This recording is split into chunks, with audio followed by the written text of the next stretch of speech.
By the end of this video, you will be able to define the qualities of a gesture drawing, identify the graphite scales for drawing pencils, and you'll be prepared to complete 5 gesture drawings.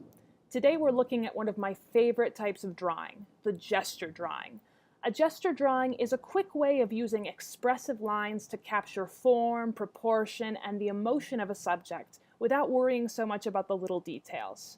This is the time to work on creating bold, confident, intuitive mark making. First, you will need to set up your temporary drawing space. Pick a place where you have a little bit of room, like a dining table or a desk, a nice lighting source like a lamp or a window, and you will need your sketchbook, a timer, and your drawing pencils. Drawing pencils range in levels of hardness to give you different value choices. They're often labeled with this number and the HB graphite scale. Here you can see different pencil weights with their corresponding scales. Basically, this is what you need to remember. The greater the number, the greater the hardness or softness of the pencil. So when you see an H, think hard. These pencils will give you thin, light marks. When you see B, think black. These softer pencils will give you a thicker, darker mark. So when I use this 2H pencil, I'm going to expect it to leave a fairly hard, light mark, as opposed to this 2B pencil, which is going to have a much darker, richer black.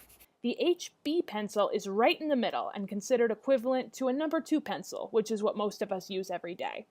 Since we're working on bold marks, I'm going to pick a softer pencil, a 4B. Now pick out your subject. Pick something you find visually interesting, but make sure it's larger than your fist. Now take a minute and really look at your subject. Set your timer for about 60 seconds and begin.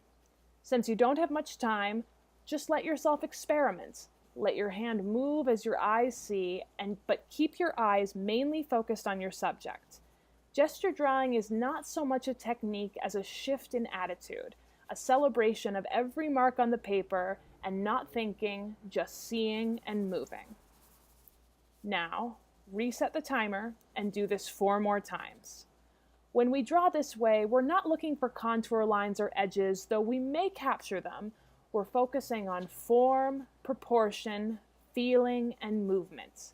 We want to shift our energy away from, is this a good drawing or a bad drawing, and let ourselves see these as records of our eyes and hands learning to communicate with each other and teaching us how we see.